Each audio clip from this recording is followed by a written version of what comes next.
اب ہم ذکر شروع کرتے ہیں آدم علیہ السلام کا۔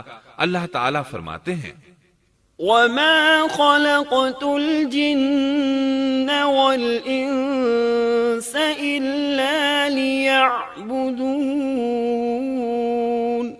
اور میں نے جنوں اور انسانوں کو اپنی عبادت کے لیے پیدا کیا ہے۔ اللہ تعالیٰ نے ہمارے باپ کو کیوں پیدا فرمایا، ہمیں کیوں پیدا فرمایا؟ تاکہ ہم اس کی عبادت کریں، اگرچہ وہ عبادت کا محتاج نہیں، وہ تو بے نیاز ہے، البتہ ہم اس کے محتاج ہیں۔ اس کے اسماء بہترین اور حسین ہیں، وہ عالی شان صفات کا مالک ہے۔ اس نے اپنے ناموں کے آثار ظاہر کرنے کے لیے مخلوق کو پیدا فرمایا، رحمت کے آثار، قدرت کے آثار، جبر اور طاقت کے آثار اور حکمت کے آثار ظاہر کرنے کے لیے مخلوقات کو پیدا فرمایا، ورنہ وہ کسی چیز کا محتاج نہیں۔ آدم علیہ السلام کی تخلیق سے پہلے ہی اس بارے میں اللہ تعالیٰ کا فرشتوں سے مکالمہ ہوا۔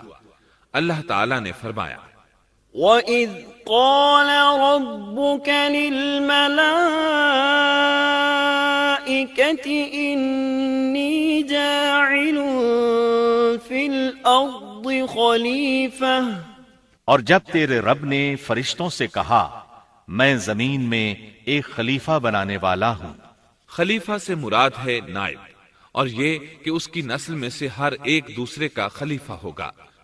جبکہ سیدنا ابو بکر صدیق رضی اللہ عنہ نبی اکرم صلی اللہ علیہ وسلم کے خلیفہ ہوئے، سو اللہ نے ایک خلیفہ بنانے کا ارادہ فرمایا جو زمین میں حکومت کرے اور اس کو آباد کرے۔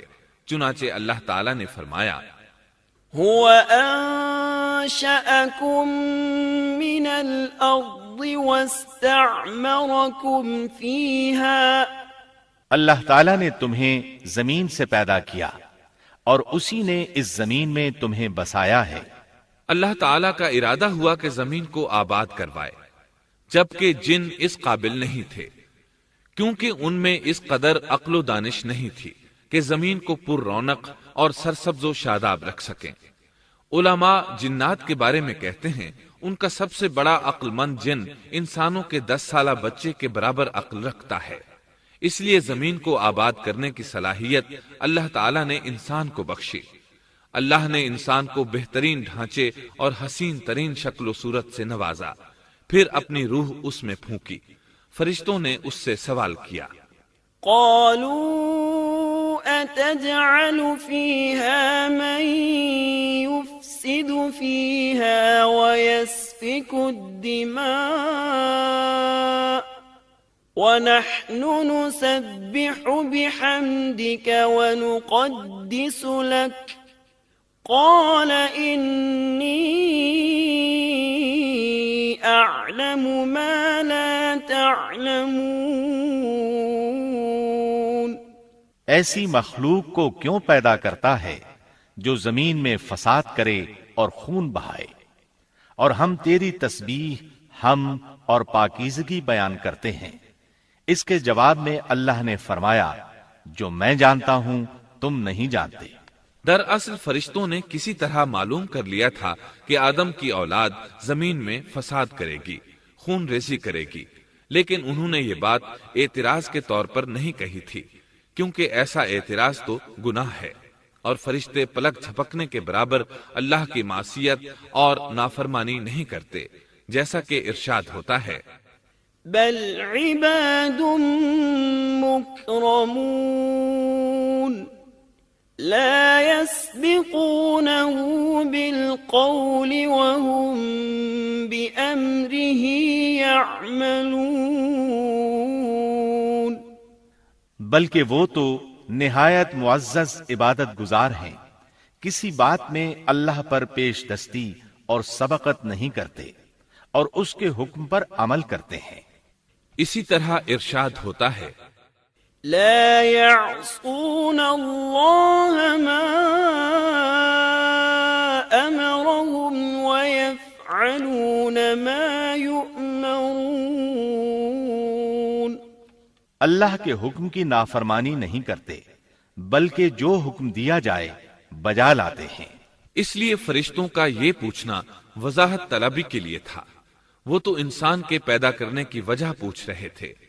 وہ زمین میں جنات کے اعمال اور کرتوت کا مشاہدہ کر چکے تھے، یعنی اللہ تعالیٰ نے انہیں پیدا کر کے اختیار دیا تو وہ فتنہ و فساد اور فسق و فجور میں مبتلا ہو گئے، اور اب ایک اور مخلوق زمین میں بسائی جا رہی تھی، تو اس بات کا امکان تھا کہ یہ مخلوق بھی ان کے نقش قدم پر چلے۔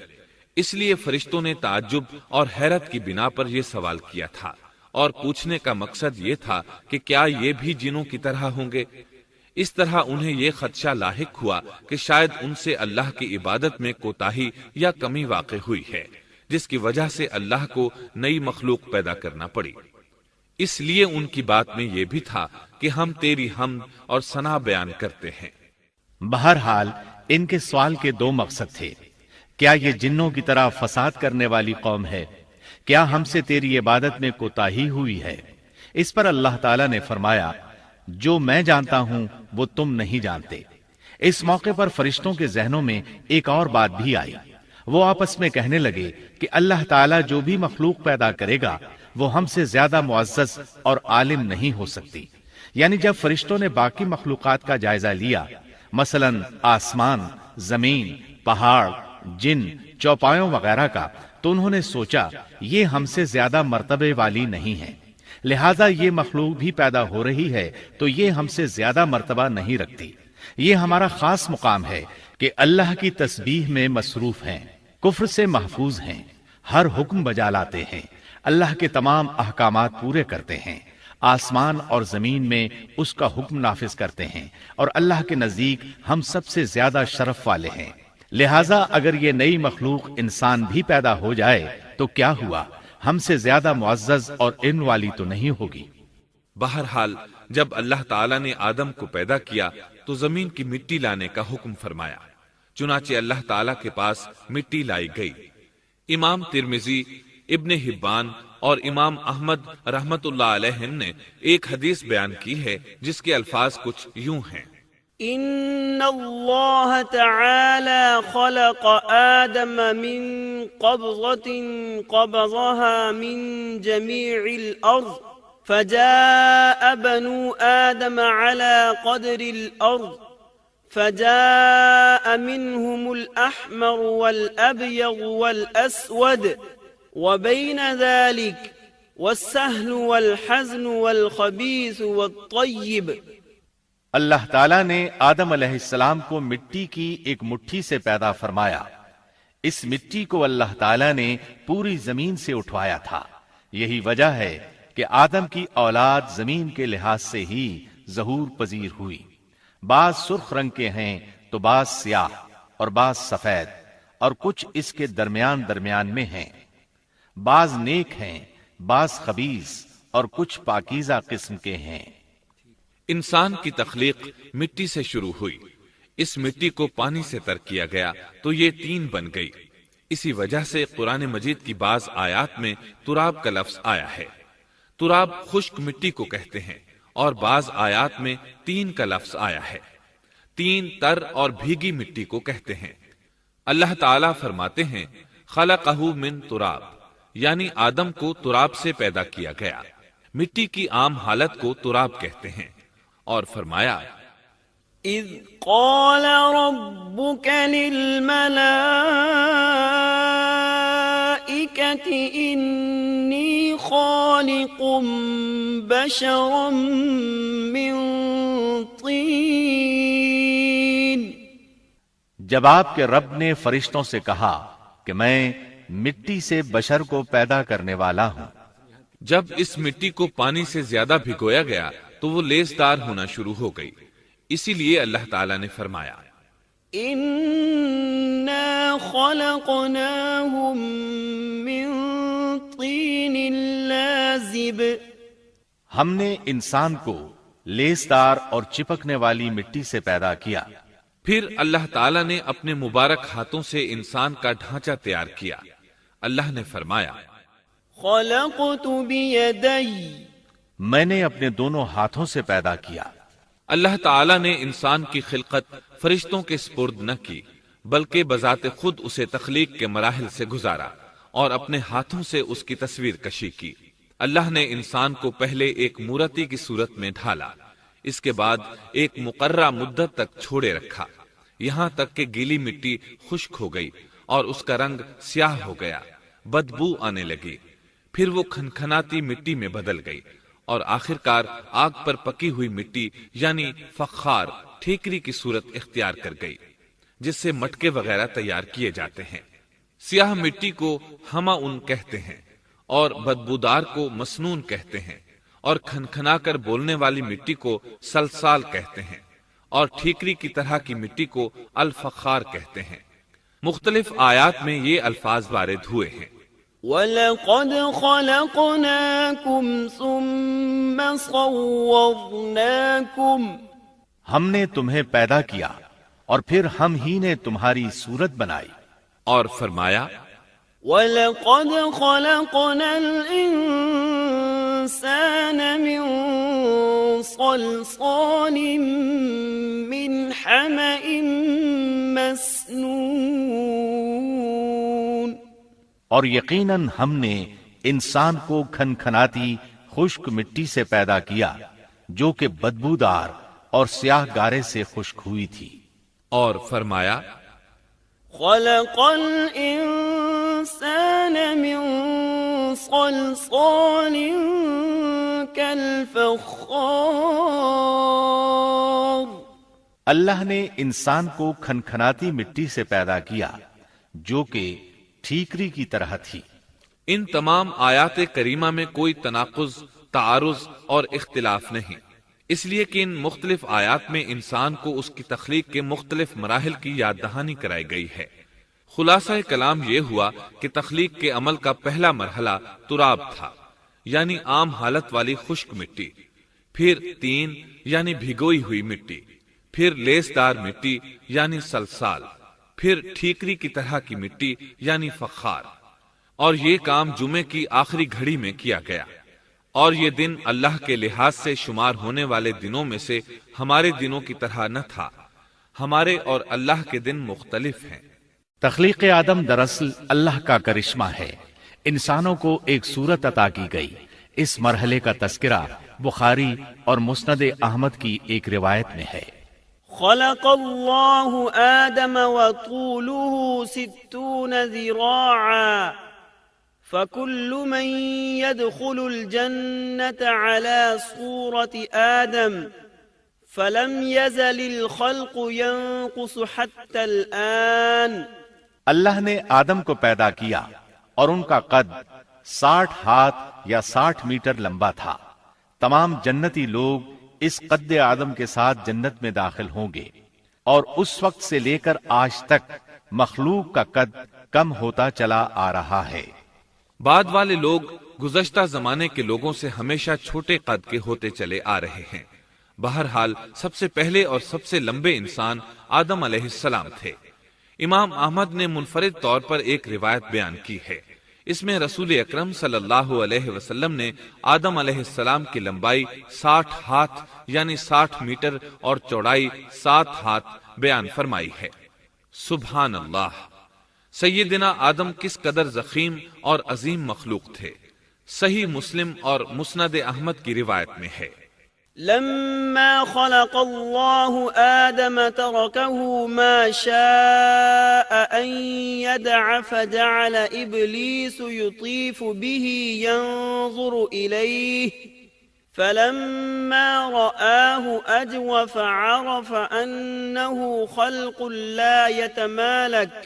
اللہ نے آدم کو پیدا کیا تو اسے اپنی منشا کے مطابق کچھ عرصہ ڈھانچے کی صورت میں چھوڑے رکھا۔ ابلیس اس کے ارد گرد چکر لگانے لگا۔ اس نے دیکھا کہ وہ پیٹ والا ہے۔ وہ سمجھ گیا کہ یہ مخلوق اپنے آپ پر کنٹرول نہیں کر سکے گی۔ اس حدیث سے معلوم ہوتا ہے کہ انسانوں کی طرح جنات کا پیٹ نہیں ہے، صرف انسان ایسا ہے جس کا اندر والا حصہ کھوکھلا ہے۔ بہرحال اللہ نے انسان کو اس شکل و صورت میں پیدا فرمایا۔ احادیث مبارکہ میں آدم علیہ السلام اور ابلیس ملعون کا قصہ تفصیل سے بھی موجود ہے اور مختصر بھی۔ مثلا تفسیر تبری میں سیدنا عبداللہ بن عباس رضی اللہ عنہما سے روایت ہے، اللہ تعالیٰ نے آدم علیہ السلام کی مٹی کا حکم دیا، مٹی لائی گئی۔ اللہ تعالیٰ نے آدم علیہ السلام کو لیسدار اور بدبودار سیاہ مٹی سے پیدا فرمایا، اور یہ کام اللہ نے اپنے مبارک ہاتھوں سے کیا۔ آدم 40 راتیں مجسمے کی صورت میں پڑے رہے، جسم موجود تھا لیکن روح نہیں تھی۔ ابلیس آتا، اس ڈھانچے کو ٹھوکر لگاتا تو جسم سے ایسی آواز نکلتی جیسے خالی مٹکے پر ہاتھ مارنے سے نکلتی ہے۔ اسی لیے اللہ نے بھی فرمایا ہے کہ وہ کھنکھناتی مٹی سے پیدا کیے گئے۔ آدم علیہ السلام میں روح ڈالنے سے پہلے ایک مرتبہ فرشتوں کا ان کے پاس سے گزر ہوا تو وہ کچھ گھبرا سے گئے۔ ابلیس کو تو بہت زیادہ گھبراہٹ کا سامنا کرنا پڑا۔ وہ گزرتے ہوئے ٹھوکر مارتا اور کہتا، تجھے کسی خاص مقصد کے لیے پیدا کیا گیا ہے۔ یہ کہہ کر وہ آدم کے منہ میں داخل ہو جاتا اور کمر کے راستے باہر آ جاتا اور فرشتوں سے مخاطب ہو کر کہتا، اس سے گھبرانے کی کوئی ضرورت نہیں۔ اگر مجھے اس پر مسلط کر دیا گیا تو میں یقیناً اسے ہلاکت میں ڈال دوں گا، اور اگر اسے مجھ پر مسلط کر دیا گیا تو بلا شبہ میں اس کی نافرمانی کروں گا۔ اندازہ کیجئے وہ تعجب کر رہا ہے کہ انہیں کیوں پیدا کیا گیا ہے۔ اس کی آدم علیہ السلام سے دشمنی کس قدر پرانی ہے، گویا ابتدا ہی سے یہ عداوت پر ڈٹ گیا تھا۔ بہرحال اللہ نے آدم میں روح پھونکی۔ اس مضمون کو قرآن مجید میں جا بجا ذکر کیا گیا ہے۔ اللہ تعالیٰ فرماتے ہیں، فَإِذَا سَوَّيْتُهُ وَنَفَخْتُ فِيهِ مِن رُّوحِي فَقَعُوا لَهُ سَاجِدِينَ۔ جب میں اس کو ٹھیک ٹھاک کر لوں اور اس میں اپنی روح پھونک دوں تو تم سب اس کے سامنے سجدے میں گر پڑنا۔ ایک اور جگہ فرمایا، إن مثل عيسى عند الله كمثل آدم خلقه من تراب ثم قال له كن فيكون۔ اللہ تعالیٰ کے نزدیک عیسیٰ علیہ السلام کی مثال ہو بہو آدم علیہ السلام کی مثال ہے۔ اللہ نے انہیں مٹی سے بنا کر کہا ہو جا، وہ ہو گئے۔ اللہ نے آدم علیہ السلام کو مٹی سے پیدا کیا، اپنے ہاتھوں سے بنایا، پھر اس میں روح پھونکی۔ اس کا مفصل بیان احادیث میں موجود ہے۔ جب ان میں روح پھونکی گئی اور ابتدا میں روح جیسے ہی سر کے اندر داخل ہوئی، آدم علیہ السلام کو چھینک آ گئی۔ فرشتوں نے آدم علیہ السلام سے کہا، الحمدللہ کہیے۔ انہوں نے کہہ دیا۔ اللہ کی اس تعریف کے جواب میں اللہ تعالیٰ نے فرمایا، رحمک ربک، یعنی تجھ پر تیرا رب رحم فرمائے۔ سبحان اللہ، اللہ ذوالجلال والاکرام نے آدم علیہ السلام میں روح مکمل ہونے سے پہلے ہی انہیں اپنی رحمت سے سرفراز فرما دیا۔ بہرحال جب روح ان کی آنکھوں میں داخل ہوئی اور انہوں نے جنت کے پھلوں کو دیکھا تو ان میں غور و فکر کرنے لگے۔ جب روح پیٹ میں داخل ہوئی تو کھانے کی طلب محسوس ہوئی۔ ابھی روح ٹانگوں تک پہنچی نہیں اور کھانے کی خواہش پہلے ہی محسوس ہونے لگی۔ اس جلد بازی اور عجلت کی وجہ سے اللہ تعالیٰ نے فرمایا، خلق الانسان من عجل۔ انسان جلد باز مخلوق ہے۔ جب آدم علیہ السلام کو پیدا کر دیا گیا تو اللہ تعالیٰ نے ان کی پشت پر ہاتھ پھیرا۔ ہاتھ پھیرتے ہی ان کی پشت سے قیامت تک پیدا ہونے والے انسان باہر نکل آئے۔ آدم کی تمام اولاد ان کے سامنے ظاہر ہو گئی، اور یہ بات نہایت وضاحت اور صراحت کے ساتھ قرآن مجید اور احادیث مبارکہ میں موجود ہے۔ مسلم بن یسار رحمت اللہ علیہ بیان کرتے ہیں کہ سیدنا عمر بن خطاب رضی اللہ عنہ سے کسی نے اس آیت کریمہ کے بارے میں پوچھا، وَإِذْ أَخَذَ رَبُّكَ مِن بَنِي آدَمَ مِن ظُهُورِهِمْ ذُرِّيَّتَهُمْ وَأَشْهَدَهُمْ عَلَىٰ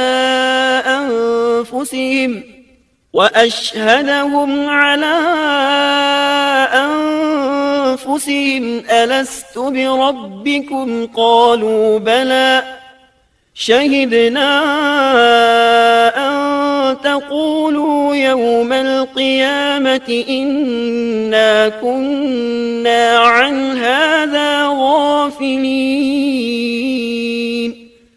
اور جب آپ کے رب نے اولاد آدم کی پشت سے ان کی اولاد کو نکالا اور ان سے انہی کے بارے میں اقرار لیا کہ کیا میں تمہارا رب نہیں؟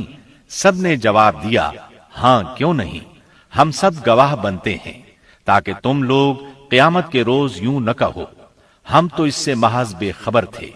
او تقولوا انما اشرك آباؤنا من قبل وكنا ذرية من بعدهم افتهلكنا بما فعل المبطلون۔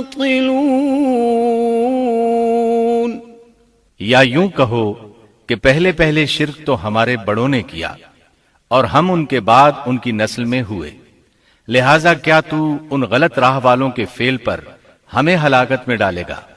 سیدنا عمر رضی اللہ عنہ نے اس شخص کے سوال کے جواب میں فرمایا، میں نے سنا ہے کہ رسول اللہ صلی اللہ علیہ وسلم فرما رہے تھے، ان اللہ خلق آدم ثم مسح ظهره بيمينه فاستخرج منه ذرية فقال خلقت هؤلاء للجنة وبعمل أهل الجنة يعملون، ثم مسح ظهره فاستخرج منه ذرية فقال خلقت هؤلاء للنار وبعمل أهل النار يعملون، فقال الرجل ففيما العمل يا رسول الله؟ فقال رسول الله صلى الله عليه وسلم إن الله إذا خلق العبد للجنة استعمله بعمل أهل الجنة حتى يموت على عمل من أعمال أهل الجنة فيدخله الله الجنة، وإذا خلق العبد للنار استعمله بعمل أهل النار حتى يموت على عمل من أعمال أهل النار فيدخله الله النار۔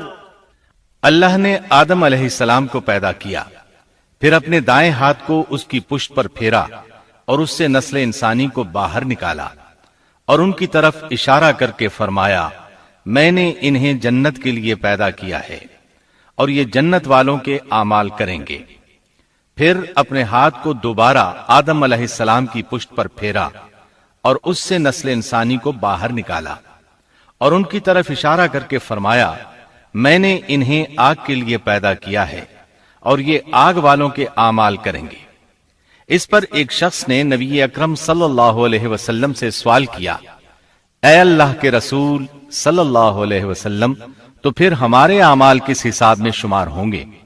آپ نے جواب میں فرمایا، اللہ تعالیٰ جب کسی بندے کو جنت کے لیے پیدا کرتا ہے تو اس سے جنت والوں کے کام کرواتا ہے، حتیٰ کہ جنت والے اعمال میں سے ہی کسی عمل پر اس کا موت سے سامنا ہوتا ہے، اس وجہ سے اللہ اسے جنت میں داخل کرتا ہے، اور جب اللہ کسی بندے کو آگ کے لیے پیدا کرتا ہے تو اسے آگ والے اعمال پر لگا دیتا ہے، یہاں تک کہ وہ آگ والے اعمال میں سے کسی عمل پر مرتا ہے، اس کی وجہ سے اللہ اسے آگ میں داخل کر دیتا ہے۔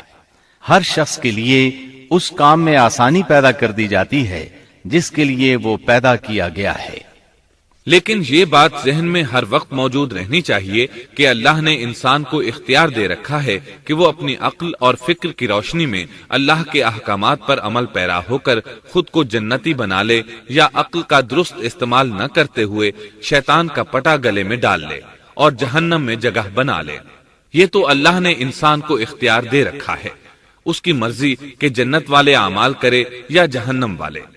ہر انسان میں دونوں طرف جانے کی طاقت اور صلاحیت موجود ہے۔ اللہ نے انسان کو مجبور نہیں بنایا، البتہ ہر انسان کو جو بھی رویہ اختیار کرنا تھا اللہ کو اس کا علم تھا، اور اس کا علم برحق ہے، قطعی ہے، اس میں کوئی غلطی نہیں ہو سکتی، اس لیے اس نے اپنے علم کے مطابق تقدیر لکھ دی۔ اب ہم جو کچھ کرتے ہیں تقدیر سے مجبور ہو کر نہیں کرتے، بلکہ اپنے اختیار سے کرتے ہیں، اور چونکہ تقدیر بھی اللہ کے حکم سے لکھی گئی اس لیے اس میں بھی کوئی خطا واقع نہیں ہوتی، لہذا تقدیر کا یہ مطلب نہیں کہ انسان تقدیر کی بنا پر ہدایت ماننے یا نہ ماننے پر مجبور ہے، ایسی بات قطعاً نہیں۔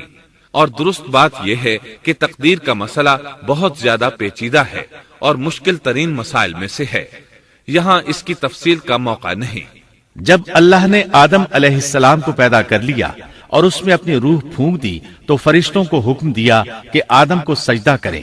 ابلیس ایک بہت نیک اور بزرگ جن تھا، اس نے کبھی اللہ کی نافرمانی نہیں کی تھی، اسی بنا پر وہ بلند مرتبہ پا کر فرشتوں میں شامل ہو چکا تھا، لیکن فرشتوں کی جنس سے قطعاً نہیں تھا۔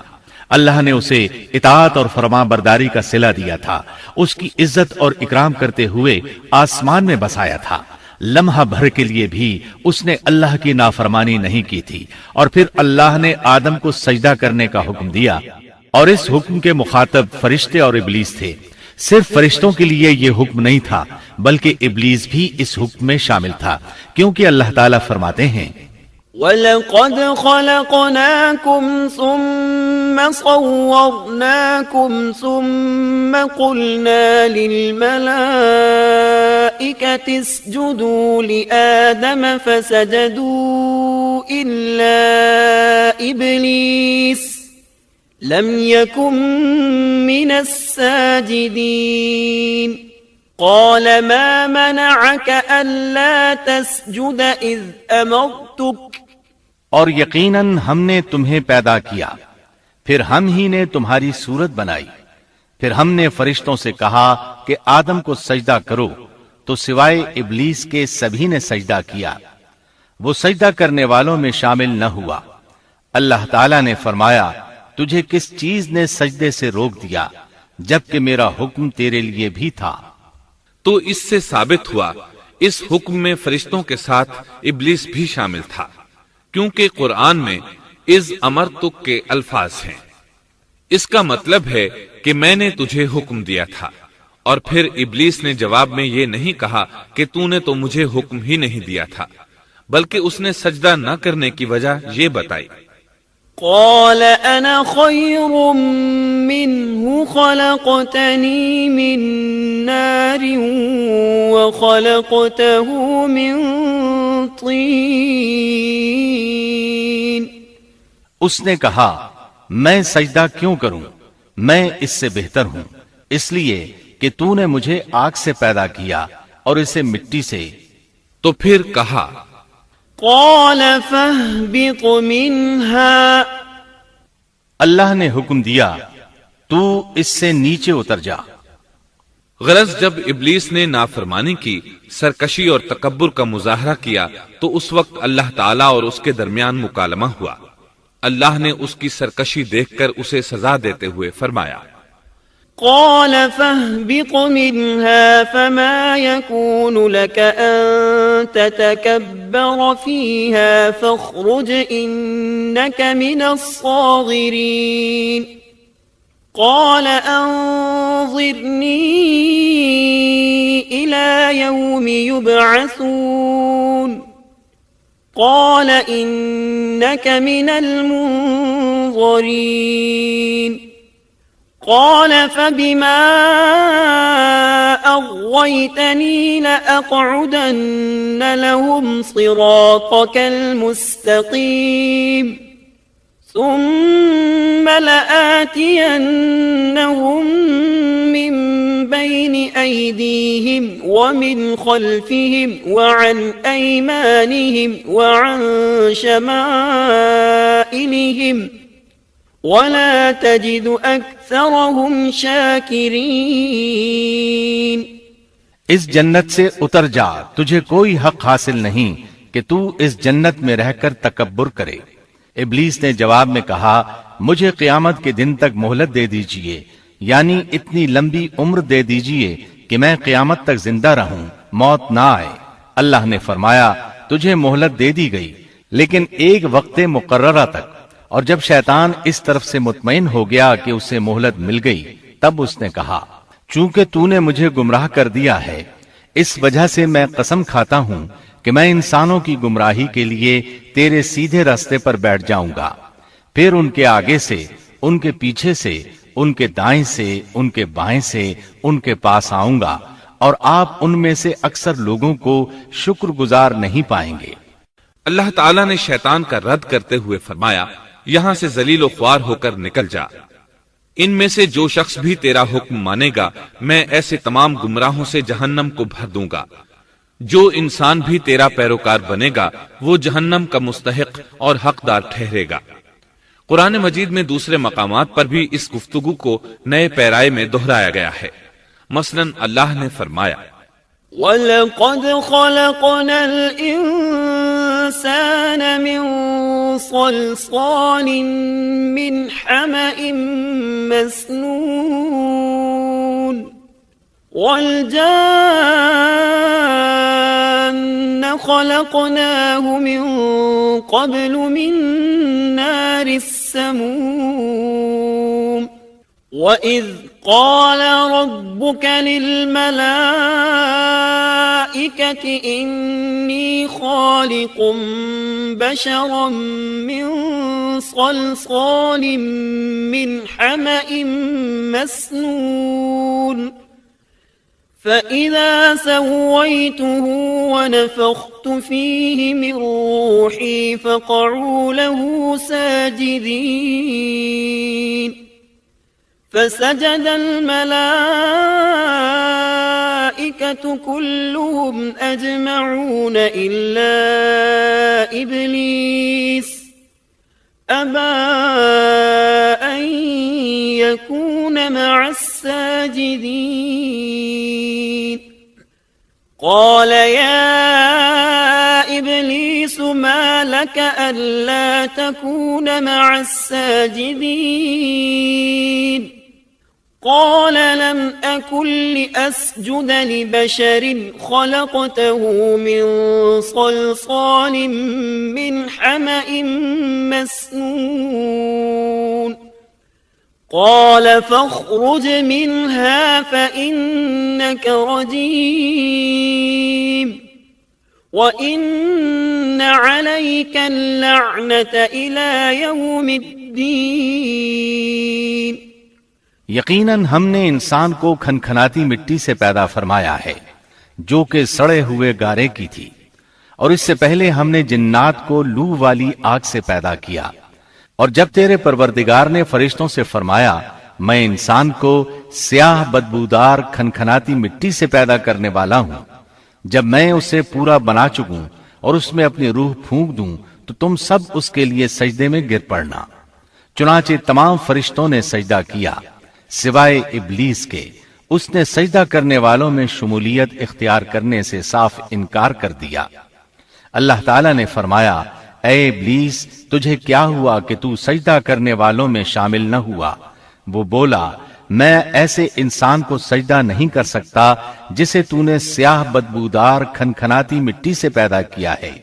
اللہ تعالیٰ نے فرمایا اب تو بہشت سے نکل جا کیونکہ تو مردود ہے اور تجھ پر قیامت کے دن تک میری پھٹکار ہے۔ قال رب فأنظرني إلى يوم يبعثون قال فإنك من المنظرين إلى يوم الوقت المعلوم قال رب بما أغويتني لأزينن لهم في الأرض ولأغوينهم أجمعين إلا عبادك منهم المخلصين قال هذا صراط علي مستقيم إن عبادي ليس لك عليهم سلطان إلا من اتبعك من الغاوين وَإِنَّ جَهَنَّمَ لَمَوْعِدُهُمْ أَجْمَعِينَ کہنے لگا اے میرے رب مجھے اس دن تک مہلت دے دے جس دن کے لوگ دوبارہ زندہ کیے جائیں گے۔ اللہ نے فرمایا اچھا اس مقررہ وقت کے دن تک تجھے مہلت دی گئی. کہنے لگا اے میرے رب، چونکہ تو نے مجھے گمراہ کیا ہے، مجھے بھی قسم ہے کہ میں انسانوں کے لیے زمین میں گناہوں کو خوشنما بناؤں گا اور ان سب کو بہکا دوں گا سوائے ان کے جو تیرے منتخب اور مخلص بندے ہوں گے، وہ میرے بہکاوے میں نہیں آئیں گے. اللہ نے فرمایا ہاں یہی مجھ تک پہنچنے کی سیدھی راہ ہے کہ مخلص بن جاؤ، میرے بندوں پر تجھے کوئی غلبہ نہیں ہوگا. البتہ جو گمراہ لوگ تیری پیروی کریں گے یقیناً ان کے وعدے کی جگہ جہنم ہے. ایک اور مقام پر اللہ تعالی فرماتے ہیں وَإِذْ قُلْنَا لِلْمَلَائِكَةِ اسْجُدُوا لِآدَمَ فَسَجَدُوا إِلَّا إِبْلِيسَ قَالَ أَأَسْجُدُ لِمَنْ خَلَقْتَ طِينًا قال أرأيتك هذا الذي كرمت علي لئن أخرتني إلى يوم القيامة لأحتنكن ذريته إلا قليلا قال اذهب فمن تبعك منهم فإن جهنم جزاؤكم جزاء موفورا. جب ہم نے فرشتوں کو حکم دیا کہ آدم کو سجدہ کرو تو ابلیس کے سوا سب نے سجدہ کیا. اس نے کہا کیا میں اسے سجدہ کروں جسے تو نے مٹی سے پیدا کیا ہے؟ اچھا دیکھ لے، اسے تو نے مجھ پر فضیلت دی ہے، اگر مجھے بھی تو نے قیامت تک ڈھیل دی تو میں سوائے چند لوگوں کے اس کی اولاد کو گمراہ کروں گا. اس پر اللہ نے فرمایا جا، ان میں سے جو بھی تیرا فرمانبردار ہو جائے گا تو تم سب کی سزا جہنم ہے جو پورا پورا بدلہ ہے. واستفزز من استطعت منهم بصوتك وأجلب عليهم بخيلك ورجلك وشاركهم في الأموال والأولاد وعدهم وما يعدهم الشيطان إلا غرورا إن عبادي ليس لك عليهم سلطان وكفى بربك وكيلا. ان میں سے تو جسے بھی اپنی آواز کے ساتھ بہکا سکتا ہے بہکا لے، اور ان پر اپنے سوار اور پیادے چڑھا لا، یعنی اپنے گھڑ سوار لشکر اور پیدل لشکر کو چڑھا کر لے آ، اور اپنا ہر داؤ، ہر ترکیب اور ہر اسلحہ استعمال کر لے، اور ان کے مالوں اور اولاد میں بھی شرکت کر لے، اور تو انہیں دل بہلانے والے وعدے دے لے، یعنی ان کے برے اعمال بنا سنوار کر انہیں دکھا اور غلط خواہشات دلا، جنت، دوزخ اور دوبارہ زندہ نہ ہونے کے وعدے دے، اور ان سے شیطان کے جتنے بھی وعدے ہوتے ہیں سب کے سب سراسر فریب ہیں. یقیناً میرے سچے بندوں پر تیرا کوئی قابو اور غلبہ نہیں ہوگا، تیرا رب کارسازی کرنے والا کافی ہے. اسی طرح بہت سی آیات میں پہلی معصیت الہی کا ذکر کیا گیا ہے. سب سے پہلا نافرمان ابلیس ملعون تھا. وہ خبیث اللہ کے سامنے تکبر اور انات سے بھرپور جواب دیتا رہا. اسی وجہ سے اللہ نے اسے کافر کا لقب دیا. کافر اسے کہتے ہیں جو نعمت کا انکار کرے. اللہ نے اس پر اتنا فضل و کرم اور انعام و احسان کیا کہ بلند ترین مرتبے تک پہنچا دیا، لیکن اس نے اللہ کی اس نعمت کی قدر نہ کی، پرواہ نہ کی اور کفر کا راستہ اختیار کیا. اللہ تعالیٰ فرماتے ہیں اذ قال ربك للملائكة انی خالق بشرا من طین فإذا سويته ونفخت فيه من روحي فقعوا له ساجدين فسجد الملائكة كلهم أجمعون إلا إبليس استكبر وكان من الكافرين. جبکہ آپ کے رب نے فرشتوں سے فرمایا کہ میں مٹی سے ایک انسان کو پیدا کرنے والا ہوں، سو جب میں اسے ٹھیک ٹھاک کر لوں اور اس میں اپنی روح پھونک دوں تو تم سب اس کے سامنے سجدے میں گر پڑنا۔ چنانچہ تمام فرشتوں نے سجدہ کیا مگر ابلیس نے نہ کیا اور اس نے تکبر کیا، وہ کافروں میں سے تھا۔ سب سے پہلا گناہ تکبر تھا، اسی لیے علماء کرام فرماتے ہیں تمام گناہوں کی جڑ تکبر اور غرور ہے۔ نبی اکرم صلی اللہ علیہ وسلم نے اپنی امت کو تکبر نہ کرنے کا سختی سے حکم فرمایا، اس کی برائی، وبال اور ہلاکت سے آگاہ فرمایا۔ آپ نے فرمایا لا ينظر الله إلى من جر ثوبه خيلاء اللہ اس شخص کی طرف رحمت سے دیکھے گا بھی نہیں جس نے تکبر کی بنا پر کپڑا ٹخنوں سے نیچے لٹکایا۔ اس کے علاوہ نبی صلی اللہ علیہ وسلم نے تو مطلقاً فرما دیا لا يدخل الجنة من كان في قلبه مثقال ذرة من كبر، وہ شخص جنت میں داخل ہونے کے قابل نہیں جس کے دل میں ذرہ برابر بھی تکبر ہے۔ جو شخص اپنے کپڑے، اپنے مکان اور اپنے قبیلے پر فخر کرتا ہے اس سے اللہ کی رحمت اٹھ جاتی ہے۔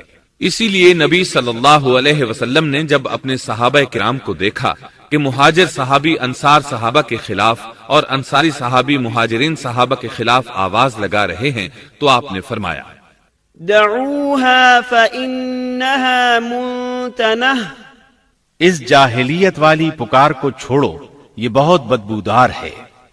برادری کی بنیاد پر لڑنا، باہم فخر کرنا برے نتائج کا ذریعہ ہے۔ گناہوں کی بنیاد بھی تکبر ہے، اس لیے ہر مومن کو چاہیے کہ اپنے نوکر، خادم، ملازم یا کسی بھی مسکین پر کبھی بھی فخر و غرور کا اظہار نہ کرے، کیونکہ یہی اللہ کی سب سے پہلی نافرمانی وجود میں آئی تھی۔ تکبر کا یہ ذکر ضمناً آ گیا۔ ہم پھر اپنے موضوع کی طرف لوٹتے ہیں۔ اللہ نے آدم علیہ السلام کو پیدا کیا اور انہیں عالم بنا کر ہی تخلیق کیا، یعنی جب وہ پیدا ہوئے تو جاہل نہیں تھے۔ اللہ نے آدم علیہ السلام کو فرشتوں سے بھی بڑا عالم بنا کر پیدا فرمایا۔ بے شمار احادیث میں آدم علیہ السلام کی ابتدا اور ان کے علم کا ذکر موجود ہے۔ جب اللہ نے آدم میں مکمل روح ڈال دی اور وہ اپنے پاؤں پر کھڑے ہو گئے تو اللہ نے انہیں حکم دیا، جاؤ فرشتوں کی جماعت کو السلام علیکم کہو۔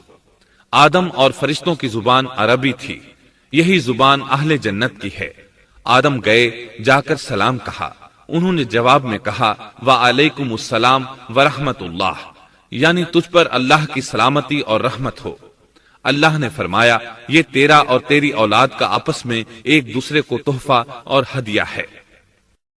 اللہ نے آدم علیہ السلام کو ابتدا ہی میں تمام نام سکھا دیے۔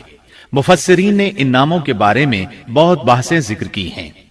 مضبوط موقف سیدنا عبداللہ بن عباس رضی اللہ عنہما کا ہے کہ اللہ نے آدم علیہ السلام کو ہر چیز کا نام سکھا دیا تھا، مثلا یہ پہاڑ ہے، یہ سمندر ہے، یہ پرندہ ہے، یہ درخت ہے وغیرہ۔ وہ آسمان اور زمین کی ہر چیز کا نام جانتے تھے۔ یہ علم کیسا تھا، انسان نے کس طرح ہر چیز کا نام پہچان لیا۔ یقیناً اللہ انسان میں یہ طاقت پیدا کر سکتا ہے کہ وہ ہر علم کا احاطہ کر سکے۔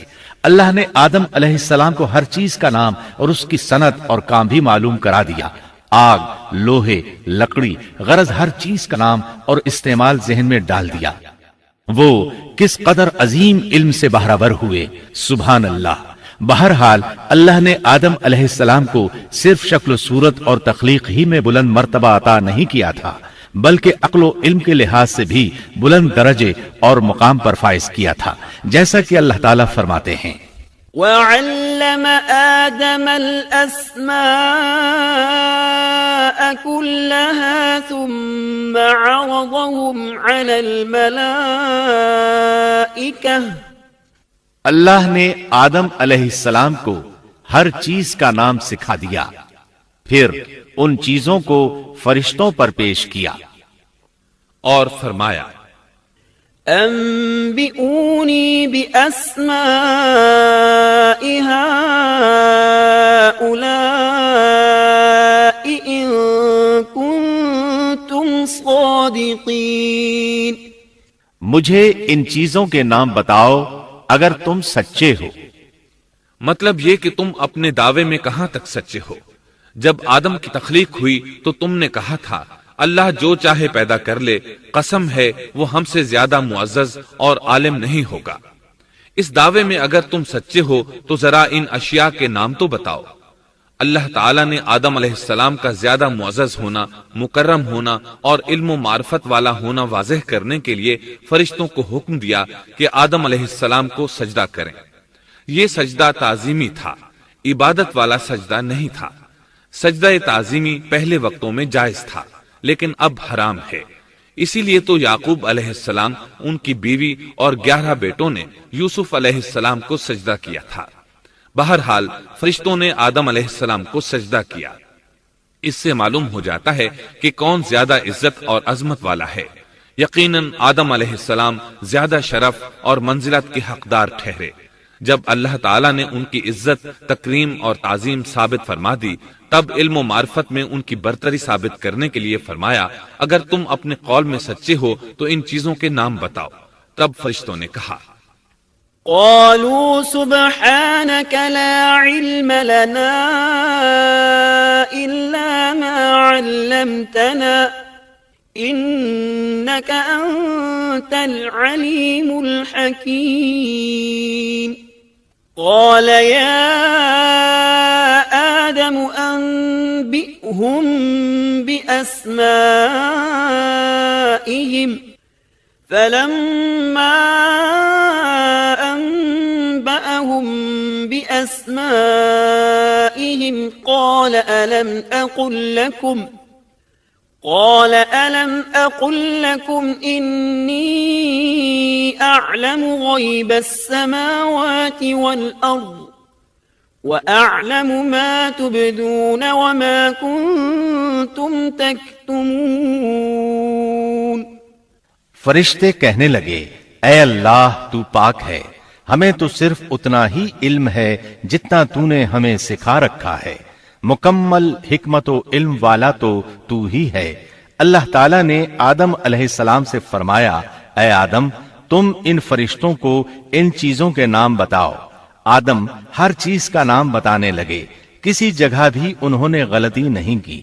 جب انہوں نے فرشتوں کو تمام چیزوں کے نام بتا دیے تو اللہ تعالیٰ نے فرشتوں کو مخاطب کر کے کہا کیا میں نے تمہیں پہلے ہی نہیں کہہ دیا تھا کہ زمین اور آسمان کا غیب میں ہی جانتا ہوں اور میرے علم میں ہے جو تم ظاہر کر رہے ہو اور جو چھپا رہے ہو۔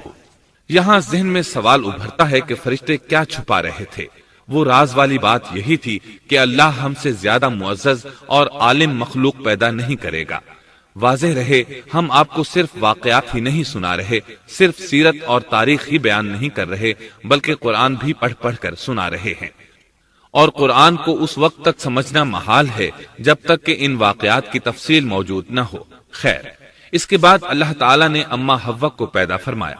انہیں آدم علیہ السلام کے فوراً بعد پیدا نہیں فرمایا، بلکہ آدم علیہ السلام نے کافی عرصہ جنت میں تنہا بسر کیا، اور حدیث میں ہے کہ وہ وحشت محسوس کرتے تھے، تنہائی کو شدت سے محسوس کرنے لگے تھے۔ آخر کار ایک روز جب وہ سو رہے تھے تو اللہ تعالیٰ نے ان کی بائیں پسلی سے اما حوا علیہ السلام کو پیدا فرمایا اور آدم علیہ السلام کا ہم سفر بنا دیا۔ اللہ فرماتے ہیں يا أيها الناس اتقوا ربكم الذي خلقكم من نفس واحدة وخلق منها زوجها۔ اے لوگو اپنے اس پروردگار سے ڈر جاؤ جس نے تم سب کو ایک ہی جان سے پیدا کر ڈالا اور اس جان یعنی آدم علیہ السلام سے ان کی بیوی کو پیدا کیا۔ آدم علیہ السلام کے وجود ہی سے حوا کا وجود بنایا گیا، وہ کوئی الگ مخلوق نہیں تھی۔ جب آدم علیہ السلام بیدار ہوئے تو انہوں نے اپنے قریب ایک عورت کو بیٹھے دیکھا، پوچھنے لگے تم کون ہو؟ حوا علیہ السلام نے کہا عورت۔ آدم علیہ السلام نے پھر پوچھا تجھے کس لیے پیدا کیا گیا ہے؟ وہ بولی آپ کے لیے، تاکہ آپ مجھ سے سکون اور انس حاصل کریں۔ جب فرشتوں نے آدم علیہ السلام کو ایک عورت سے باتیں کرتے دیکھا تو کہنے لگے اب ایک اور نئی مخلوق پیدا کی گئی ہے۔ آدم علیہ السلام نے ان مخلوقات کا نام تو بتا دیا تھا جو مشہور و معروف تھیں، ان کا نام پوچھنا چاہیے۔ انہوں نے آدم علیہ السلام سے سوال کیا، انہوں نے فوراً جواب دیا حوا، اس لیے کہ اللہ نے تو آپ کو ہر چیز کا نام سکھا دیا تھا۔ فرشتوں نے کہا ان کا نام حوا کیوں رکھا گیا ہے؟ آدم علیہ السلام نے جواب دیا اس لیے کہ اسے ایک زندہ چیز سے پیدا کیا گیا ہے، حیات کی نسبت سے حوا نام رکھا گیا۔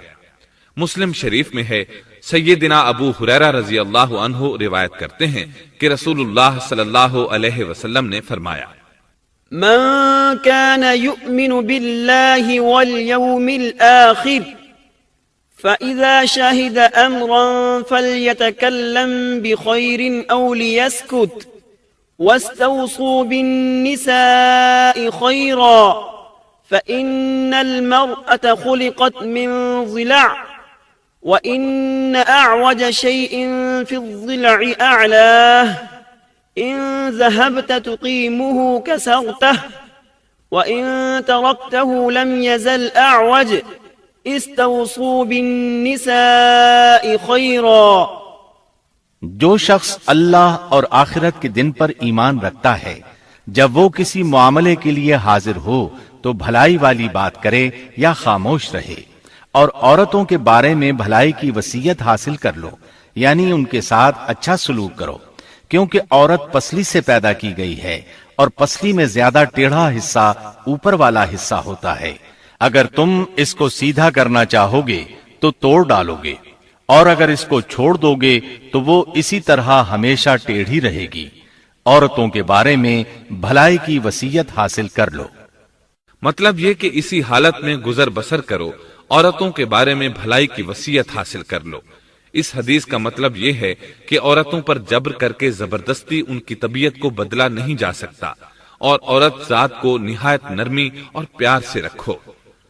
ان کی طبیعتوں میں ٹیڑھا پن ہے، وہ کبھی جذبات سے مغلوب ہو جاتی ہے اور عقل کھو بیٹھتی ہے۔ اگر کوئی اسے سیدھا کرنا چاہے تو اس سے لا تعلقی، دوری اور طلاق کی نوبت آ جائے گی۔ اگر اسے چھوڑ دو گے تو ٹیڑھا پن برقرار رہے گا۔ مرد کو بہت حوصلے سے اس صورتحال کو سنبھالنا چاہیے۔ احادیث میں سیدنا ابراہیم علیہ السلام کی زوجہ سیدہ سارہ علیہ السلام کا قصہ موجود ہے۔ وہ حوا علیہ السلام کے بعد کائنات کی سب سے زیادہ خوبصورت عورت تھی۔ احادیث سے یہ اشارہ ملتا ہے کہ حوا علیہ السلام ابتدائے انسانیت سے لے کر قیامت تک پیدا ہونے والی تمام عورتوں میں خوبصورت تھیں۔ اب ابلیس لگا اپنے وسوسے شروع کرنے۔ آدم اور حوا علیہم السلام دونوں اللہ کے حکم سے جنت میں تھے کہ شیطان نے انہیں پھسلانے کی کوشش شروع کر دی۔ اللہ تعالیٰ فرماتے ہیں، وَقُلْنَا يَا آدَمُ اسْكُنْ أَنْتَ وَزَوْجُكَ الْجَنَّةَ وَكُلَا مِنْهَا رَغَدًا حَيْثُ شِئْتُمَا۔ اور ہم نے کہہ دیا اے آدم، تم اور تمہاری بیوی جنت میں رہو اور جہاں سے چاہو با فراغت کھاؤ۔ جنت بھی کیسی، اللہ فرماتے ہیں، وَجَنَّةٍ عَرْضُهَا السَّمَاوَاتُ وَالْأَرْضُ، وہ جنت کہ جس کی چوڑائی ہی آسمانوں اور زمین کے برابر ہے۔ سو اس جنت میں سے جو چاہو سو کھاؤ، کچھ بھی منع نہیں سوائے ایک درخت کے، چنانچہ ارشاد ہوا، وَقُلْنَا يَا آدَمُ اسْكُنْ أَنْتَ وَزَوْجُكَ الْجَنَّةَ وَكُلَا مِنْهَا رَغَدًا حَيْثُ شِئْتُمَا وَلَا تَقْرَبَا هَذِهِ الشَّجَرَةَ فَتَكُونَا مِنَ الظَّالِمِينَ۔ اور ہم نے کہا اے آدم، تم اور تمہاری بیوی جنت میں رہو، پھر جس جگہ سے چاہو با فراغت کھاؤ، اور اس درخت کے پاس مت جاؤ ورنہ ظالموں میں سے ہو جاؤ گے۔ ایک اور جگہ فرمایا، وَإِذْ قُلْنَا لِلْمَلَائِكَةِ اسْجُدُوا لِآدَمَ فَسَجَدُوا إِلَّا إِبْلِيسَ إبليس أبى فقلنا يا آدم إن هذا عدو لك ولزوجك فلا يخرجنكما من الجنة فتشقى إن لك ألا تجوع فيها ولا تعرى وأنك لا تظمأ فيها ولا تضحى. اور جب ہم نے فرشتوں سے کہا کہ آدم کو سجدہ کرو تو ابلیس کے سوا سب نے سجدہ کیا. ابلیس نے انکار کیا تو ہم نے کہا اے آدم یہ تیرا اور تیری بیوی کا دشمن ہے، خیال رکھنا ایسا نہ ہو کہ وہ تم دونوں کو جنت سے نکلوا دے اور تو مصیبت میں پڑ جائے. یہاں تو تجھے آرام ہے، نہ تو بھوکا ہے اور نہ ننگا، اور نہ تو یہاں پیاسا ہوتا ہے نہ دھوپ سے تکلیف اٹھاتا ہے. گویا اللہ نے سیدنا آدم علیہ السلام کو وسوسے سے پہلے ہی خبردار کر دیا تھا. ان آیات سے یہ بھی پتا چلا کہ انسان سے ابلیس کی عداوت اور دشمنی ابتدا ہی سے چلی آ رہی ہے، اور یہ بھی ثابت ہوا کہ جو لوگ کہتے ہیں کہ انسان ابتدا میں ننگا تھا ان کا قول صحیح نہیں، اس لیے کہ اللہ تعالیٰ نے جنت میں بھی آدم علیہ السلام پر لباس رکھا اور زمین میں بھی لباس نازل کر دیا، جیسا کہ اللہ تعالیٰ فرماتے ہیں يا بني آدم قد أنزلنا عليكم لباسا يواري سوآتكم وريشا ولباس التقوى ذلك خير. اے آدم کی اولاد، ہم نے تم پر لباس کو نازل کیا جو تمہاری شرمگاہوں کو چھپاتا ہے اور زینت کا سبب بھی ہے، اور تقوی کا لباس اس سے بھی بہتر ہے. لہذا آدم ابتدا میں ننگے نہیں تھے، انہیں تو ننگے پن کا علم ہی نہیں تھا، نہ ہی ان کی بیوی کو برہنہ ہونے کا علم تھا. اللہ نے آدم علیہ السلام کو کامل نعمتوں سے نوازا، بھوک نہ پیاس، یہاں تک کہ پیاس کے اسباب سے بھی محفوظ، نہ گرمی اور نہ دھوپ، پھر بے انتہا حسن و جمال، مشقت نہ تکلیف، بدبختی نہ بدقسمتی. آدم اور حوا علیہ السلام کے دلوں میں وسوسہ ڈالنے کے بارے میں بھی قرآن نے روشنی ڈالی ہے. فوسوس لهما الشیطان، پھر شیطان نے ان دونوں کے دلوں میں وسوسہ ڈالا. یہ وسوسہ اس نے ان دونوں کو طمع دلانے کی صورت میں پورا کیا، اور یہ طمع دلائی کہ اس درخت کو کھانے سے ہمیشگی اور بقا ملتی ہے اور کبھی نہ ختم ہونے والی بادشاہت حاصل ہوتی ہے. اور اس وسوسے کا مقصد یہ تھا لِيُبْدِيَ لَهُمَا مَا وُورِيَ عَنْهُمَا مِنْ سَوْآتِهِمَا، تاکہ ان کا پردہ بدن جو ایک دوسرے سے پوشیدہ تھا دونوں کے روبرو بے پردہ کر دے. ان کی شرمگاہوں کو ننگا کرنے کے لیے اس نے ایسا کیا. وہ دونوں کپڑے میں ملبوس تھے، ستر ڈھانپ رکھا تھا. جب انہوں نے اس درخت سے کھایا تو لباس نیچے گر گیا، دونوں برہنہ ہو گئے. یہی شیطان چاہتا تھا کہ انہیں برہنہ کر دے، اللہ کی نافرمانی پر اکسائے. ارشاد ہوتا ہے فوسوس إليه الشيطان قال يا آدم هل أدلك على شجرة الخلد وملك لا يبلى. شیطان نے انہیں وسوسہ ڈالا، کہنے لگا اے آدم کیا میں تجھے دائمی زندگی کا درخت اور وہ بادشاہت نہ بتلا دوں جو کبھی پرانی نہ ہو؟ جب تم اس درخت سے کھاؤ گے تو ہمیشہ زندہ رہنے والے بن جاؤ گے اور زبردست بادشاہت حاصل کر لو گے. اس نے یہ تمنا بھی دلائی. وقال ما نهاكما ربكما عن هذه الشجرة إلا أن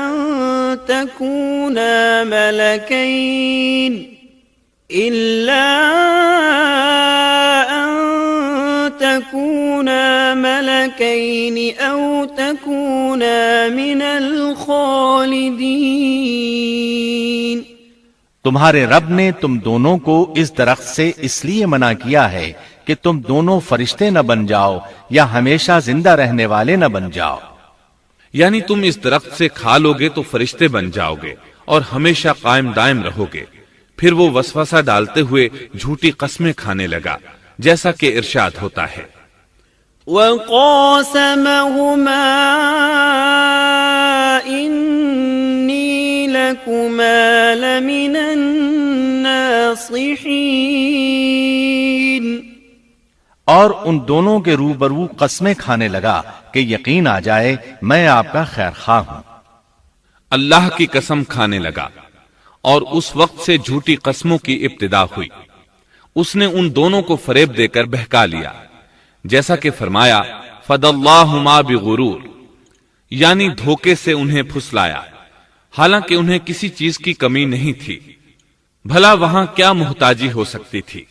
جنت میں سکون سے زندگی بسر کر رہے تھے. جنت سے بڑھ کر کیا چاہیے؟ ہمیشہ کے لیے جنت مل چکی تھی.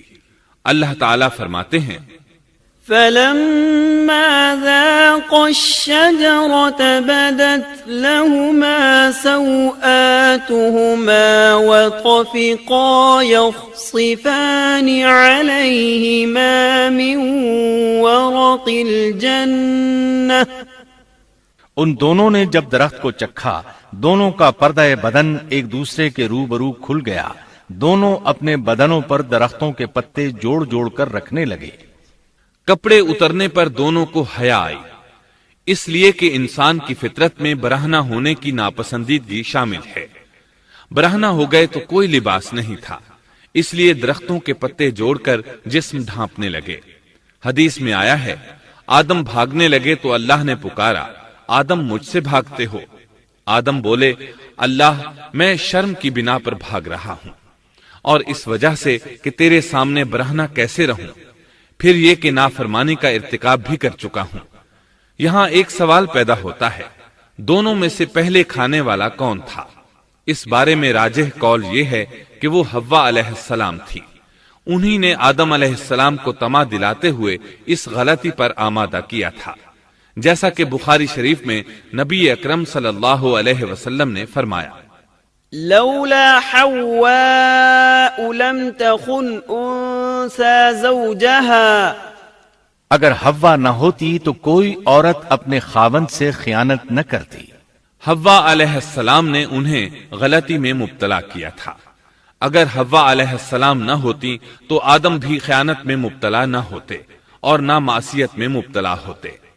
تب اللہ نے انہیں پکارا وَنَادَاهُمَا رَبُّهُمَا أَلَمْ أَنْهَكُمَا أَنْ تِلْكُمَا الشَّجَرَةِ وَأَقُلْ لَكُمَا إِنَّ الشَّيْطَانَ لَكُمَا عَدُوٌّ مُبِينٌ.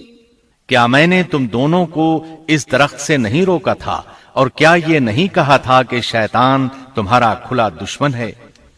اب توجہ طلب بات یہ ہے کہ اس موقع پر دونوں نے کیا طرز عمل اختیار کیا. کیا وہ دونوں اپنی معصیت پر بضد رہے اور تکبر کرنے لگے جیسا کہ ابلیس نے سجدہ کرنے سے انکار کیا تھا اور پھر لگا تھا اپنی معصیت پر اصرار کرنے، یا ان دونوں نے توبہ کر لی؟ جی ہاں، دونوں نے توبہ کر لی جیسا کہ قرآن مجید میں آتا ہے قَالَا رَبَّنَا ظَلَمْنَا أَنفُسَنَا وَإِن لَّمْ تَغْفِرْ لَنَا وَتَرْحَمْنَا لَنَكُونَنَّ مِنَ الْخَاسِرِينَ. دونوں نے کہا اے ہمارے رب، ہم نے اپنا بڑا نقصان کیا، اور اگر تو ہماری مغفرت نہ کرے گا اور ہم پر رحم نہ کرے گا تو واقعی ہم خسارہ پانے والوں میں سے ہو جائیں گے. اس قصے میں ایک سوال یہ ذہن میں پیدا ہوتا ہے کہ جب سیدنا آدم علیہ السلام کو ابلیس نے سجدہ نہ کیا تو اللہ تعالیٰ نے اسے مردود بنا کر جنت سے نکال دیا. پھر وہ سیدنا آدم علیہ السلام کو اس درخت کے قریب کس طرح لے گیا جبکہ وہ جنت سے باہر ہو چکا تھا؟ قرآن کریم میں اس بارے میں یہ الفاظ آئے ہیں پھر شیطان نے ان کے دلوں میں وسوسہ ڈالا۔ یہ وسوسہ اس نے کیسے ڈالا جبکہ وہ جنت سے نکالا جا چکا تھا؟ مفسرین نے اس کے جواب میں لکھا ہے کہ اس نے جنت سے باہر رہ کر یہ وسوسہ ڈالا تھا۔ جیسے آج کل تار اور بغیر تار کے آواز کو دور دراز علاقوں تک پہنچایا جا سکتا ہے، ایسے ہی شیطان نے اپنی طاقت سے یہ وسوسہ ان کے دلوں تک پہنچایا۔ لگے ہاتھوں ابلیس کی حقیقت بھی سن لیں۔ ابلیس کے لفظی معنی انتہائی مایوس کے ہیں۔ یہ راندہ درگاہ ہونے کے بعد ہمیشہ ہمیشہ کے لیے اللہ کی رحمت سے مایوس ہو گیا تھا، اس لیے اسے یہ لقب ملا، ورنہ روایات کی روح سے اس کا اصل نام عزازیل تھا۔ پہلے یہ جنات میں سے تھا، اپنے رب تعالی کی اطاعت سے نکل کر ابلیس ہوا۔ اس کا علم ناقص تھا، مزاج ناپاک تھا، وہ غرور اور تکبر میں مبتلا ہو گیا تھا۔ یہاں یہ بات بھی ذہن نشین کر لیں کہ انبیاء خطا اور گناہ سے پاک ہوتے ہیں، ان پر اللہ تعالی کی مستقل حفاظت اور نگرانی قائم رہتی ہے۔ اگرچہ انبیاء بھی انسان ہوتے ہیں اور تمام انسانی تقاضے انہیں لاحق ہوتے ہیں، لیکن ان کے عمل اور ارادے میں کسی قسم کی بدی اور شر کا عمل دخل قطعاً نہیں ہوتا۔ ان کا ہر قول اور عمل بلکہ ہر حرکت اور سکون کی حالت بھی انسانیت کے لیے بہترین نمونہ ہوتے ہیں۔ البتہ بشر ہونے کی وجہ سے بھول کا امکان ہوتا ہے، تاہم بھول ہو جانے کی صورت میں انہیں فوراً ہی خبردار کر دیا جاتا ہے۔ بھول ہو جانا بشری طبیعت کا خاصہ ہے۔ اللہ تعالیٰ نے ہر انسان کی فطرت میں یہ چیز رکھی ہے۔ انبیاء سے بھول چوک ہو جانے میں بھی اللہ تعالیٰ کی کئی ایک حکمتیں پوشیدہ ہیں۔ مثلا بہت سی قومیں اپنے نبیوں کے معجزات دیکھ کر ان میں ربوبیت کی صفات کی قائل ہو گئی، یہاں تک کہ بعض قوموں نے اپنے نبیوں کو اللہ یا اللہ کا بیٹا بھی جانا۔ جب انبیاء سے بھول اور لغزشیں ہوئیں تب گویا لوگوں پر یہ واضح کیا گیا کہ یہ الہ نہیں ہے۔ الہ ہوتے تو کس طرح ان سے بھول ہو سکتی تھی؟ اس سے یہ بتانا بھی مقصد تھا کہ انبیاء انسان ہی ہوتے ہیں، کوئی ماورائی مخلوق نہیں ہوتے۔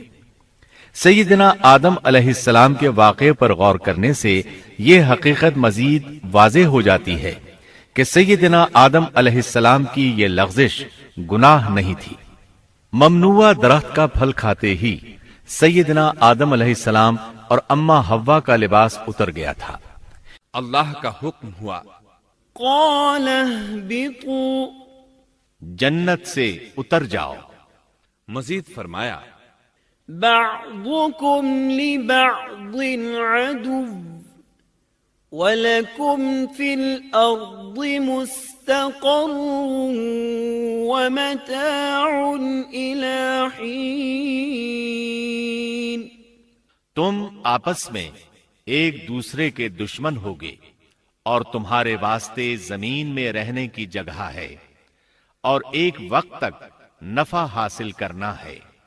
اللہ نے مزید فرمایا، قال فيها تحيون وفيها تموتون ومنها تخرجون۔ فرمایا تم وہیں زندگی بسر کرو گے اور وہیں مرو گے اور وہیں سے دوبارہ نکالے جاؤ گے۔ قرآن مجید کے دیگر مقامات میں بھی اس قصے کی تفصیل موجود ہے۔ مثلاً فرمایا، وَلَقَدْ عَهِدْنَا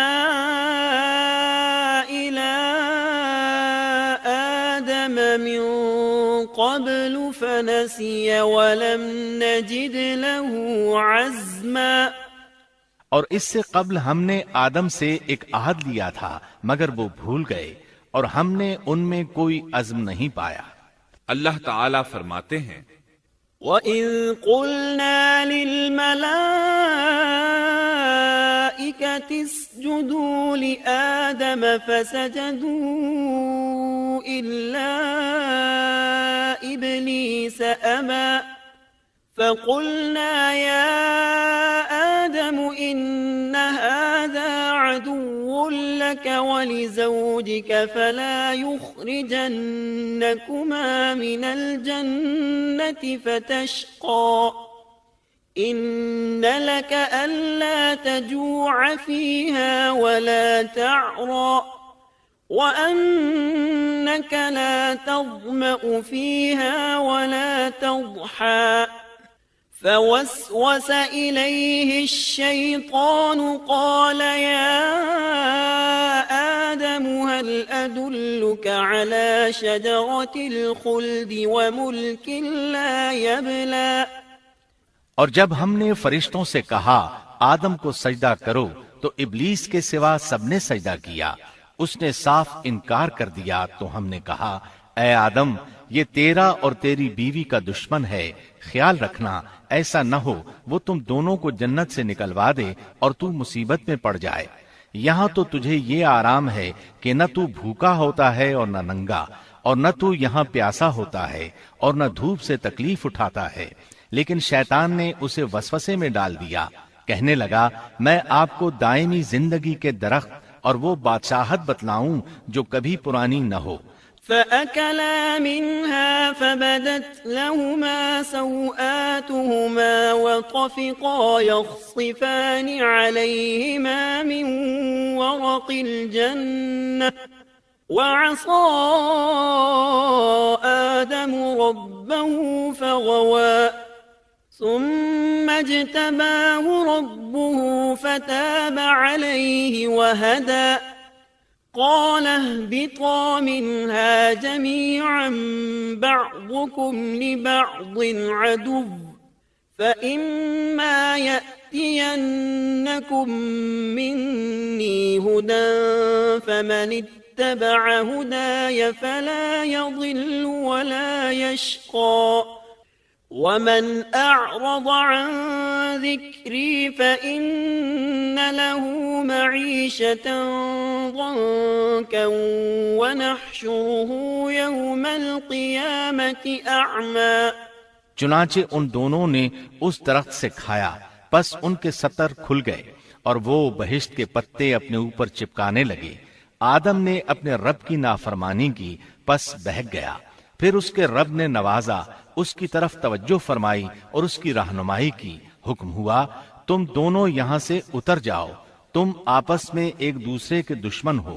اب تمہارے پاس جب کبھی میری طرف سے ہدایت پہنچے تو جو میری ہدایت کی پیروی کرے نہ تو وہ بہکے گا نہ تکلیف میں پڑے گا، ہاں جو میری یاد سے روگردانی کرے گا اس کی زندگی تنگی میں رہے گی، اور بروز قیامت ہم اسے اندھا کر کے اٹھائیں گے۔ آدم علیہ السلام زمین پر اترے اور اپنے رب سے توبہ کے کلمات سیکھ لیے۔ وہ کلمات یہ ہیں: ربنا ظلمنا انفسنا وان لم تغفر لنا وترحمنا لنكونن من الخاسرین۔ اے ہمارے رب، ہم نے اپنا نقصان کیا، اور اگر تو نے ہم پر مغفرت و رحمت نہ فرمائی تو ہم خسارہ اٹھانے والوں میں سے ہو جائیں گے۔ آدم علیہ السلام زمین پر اترے اور ان کے ساتھ حوا علیہ السلام بھی اتری، اور ان کے ساتھ ہی ابلیس کو بھی اتارا گیا۔ یہ کس جگہ پر اترے اس بارے میں اختلاف پایا جاتا ہے، لیکن ابن عباس رضی اللہ عنہ کی بات راجح محسوس ہوتی ہے کہ آدم علیہ السلام کو ہند میں اور حوا علیہ السلام کو جدے میں اتارا گیا۔ جب آدم علیہ السلام اتر آئے تو حوا علیہ السلام کی تلاش شروع کر دی، زمین میں ان کی تلاش میں سرگرداں ہوئے۔ آخر کار میدان عرفات میں دونوں کی ملاقات ہو گئی۔ چونکہ میدان عرفات میں دونوں نے ایک دوسرے کی معرفت حاصل کی تھی اور ان کا آپس میں تعارف ہوا تھا، لہٰذا اسی مناسبت سے اس میدان کا نام عرفات مشہور ہو گیا۔ اللہ تعالیٰ نے زمین کے اندر انسانوں کو پھیلانا شروع کیا اور زمین کو مردوں اور عورتوں سے آباد کر دیا۔ امام طبری رحمت اللہ علیہ بیان کرتے ہیں کہ حوا علیہ السلام نے آدم علیہ السلام کے لیے 20 ولادتوں میں 40 بچوں کو جنم دیا۔ ہر بار 2 بچوں کو جنم دیتی تھی، ایک لڑکا ہوتا ایک لڑکی۔ سب سے پہلا جوڑا قابیل اور اس کی بہن قمیم کا تھا۔ پھر انسانوں کی افزائش شروع ہوئی، آبادی میں اضافہ ہونے لگا۔ اللہ نے آدم علیہ السلام ہی کو ان کا نبی متعین کر دیا، وہ انہیں دین سکھاتے رہے۔ اس وقت تمام لوگ موحد تھے، خالص توحید کو اپنانے والے تھے، یعنی کان الناس امۃ واحدہ، تمام لوگ ایک ہی امت کے تھے، ان میں شرک کا شائبہ بھی نہ تھا۔ ابن جریر اور ابن کثیر رحمہم اللہ نے ابو موسیٰ اشعری رضی اللہ عنہ کی روایت بیان کی ہے، اللہ نے جب آدم علیہ السلام کو جنت سے زمین پر اتارا تو انہیں ہر چیز کی کاریگری اور صنعت کا علم تھا۔ جب وہ اترے تو عالم بھی تھے، لباس میں ملبوس بھی تھے، کام کاج کے تمام طریقوں سے باخبر بھی تھے، لوہے، آگ، لکڑی اور کپڑے کے استعمال سے بھی بخوبی واقف تھے۔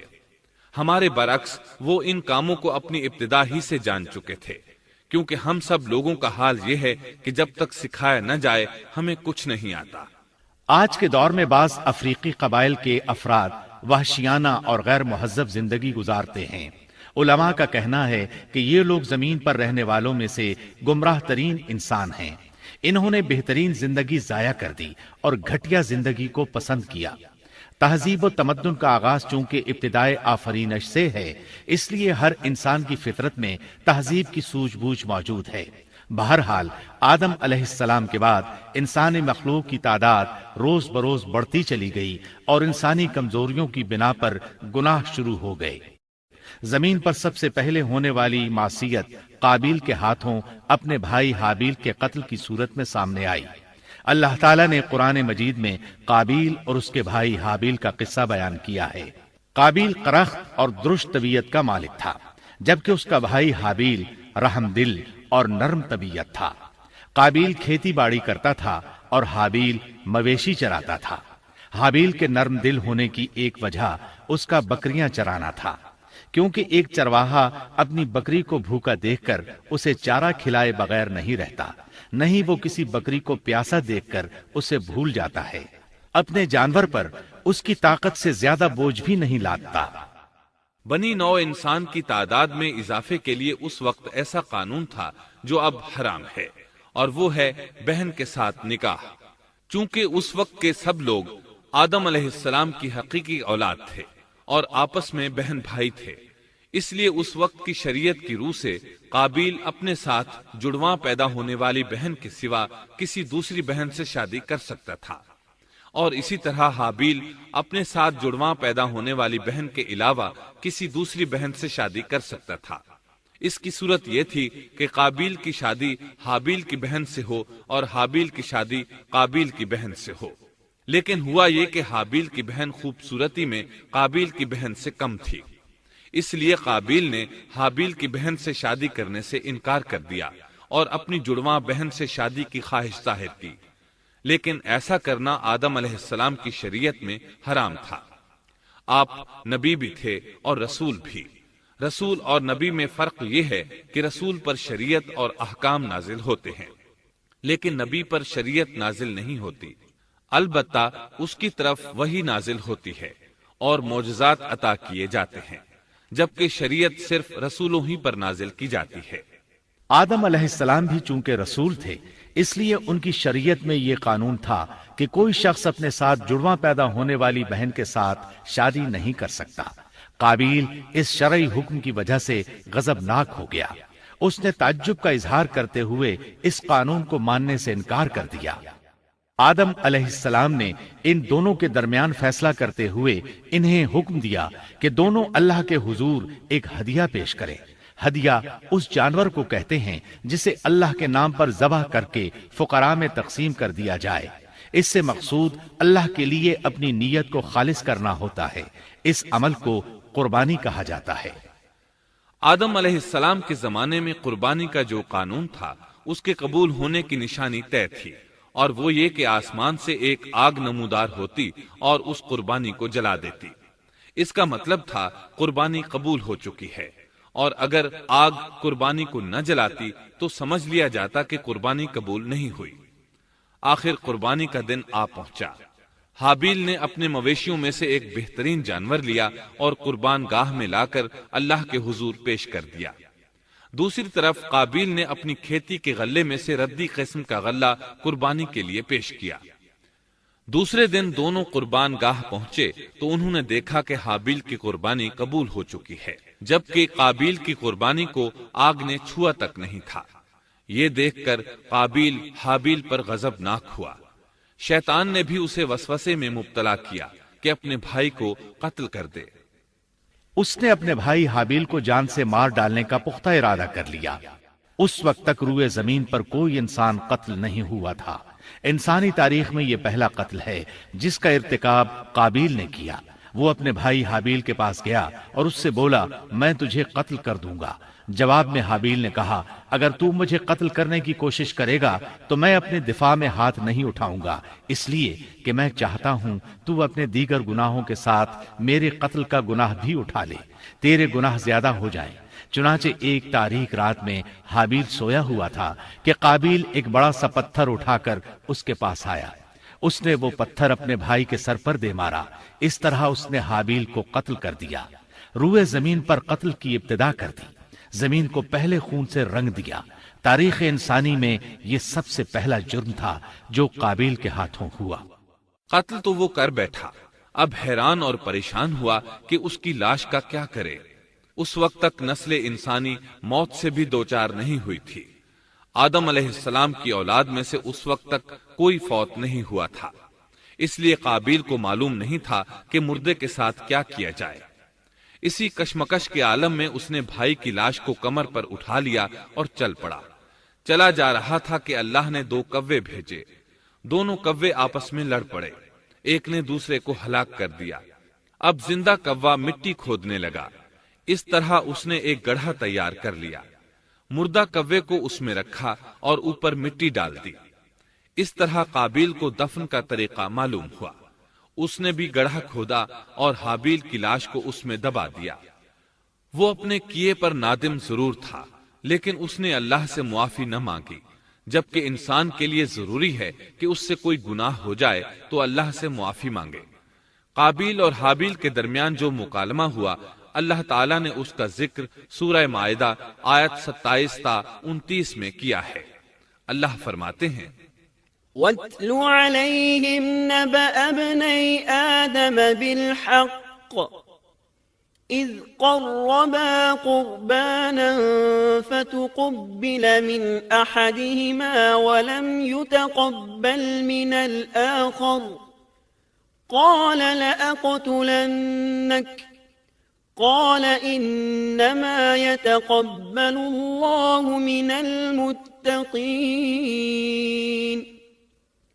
لئن بسطت إلي يدك لتقتلني ما أنا بباسط يدي إليك لأقتلك إني أخاف الله رب العالمين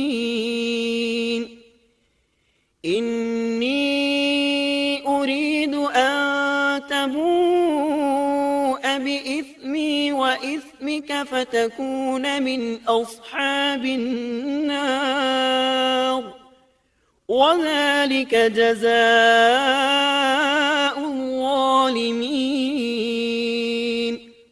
آدم علیہ السلام کے دونوں بیٹوں کا کھرا کھرا حال بھی انہیں سنا دو۔ ان دونوں نے ایک نذرانہ پیش کیا، ان میں سے ایک کی نذر تو قبول ہو گئی اور دوسرے کی قبول نہ ہوئی تو وہ کہنے لگا، میں تجھے مار ہی ڈالوں گا۔ اس نے کہا، اللہ تقوی والوں ہی کا عمل قبول کرتا ہے، گو تو میرے قتل کے لیے دسترازی کرے لیکن میں تیرے قتل کے لیے ہرگز اپنا ہاتھ نہیں بڑھاؤں گا۔ میں تو اللہ تعالی پروردگار عالم سے خوف کھاتا ہوں، میں تو چاہتا ہوں کہ تو میرا گناہ اور اپنا گناہ اپنے سر پر رکھ لے اور دوزخیوں میں شامل ہو جائے، ظالموں کا یہی بدلہ ہے۔ اس کا مطلب یہ تھا کہ تیرے اور گناہوں کے ساتھ میرے قتل کا گناہ بھی تیرے ذمہ لگے اور تو ظالموں میں سے ہو جائے۔ حابیل کے قتل کے بعد قابیل پر جو گزری اس کا ذکر اللہ نے سورہ مائدہ آیت 30 اور 31 میں کیا ہے۔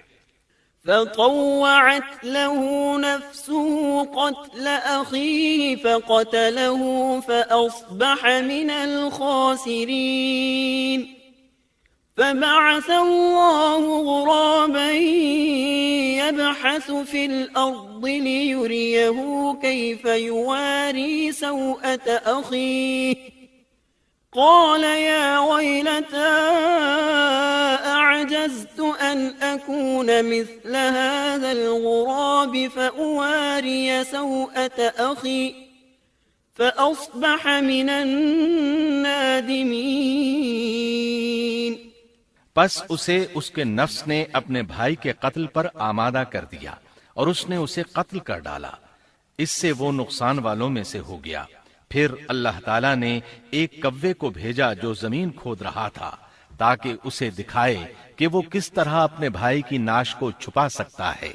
وہ کہنے لگا، ہائے افسوس، کیا میں ایسا کرنے سے بھی گیا گزرا ہو گیا کہ اس کوے کی طرح اپنے بھائی کی لاش کو دفنا دیتا، پھر تو بڑا ہی پشیمان اور شرمندہ ہوا۔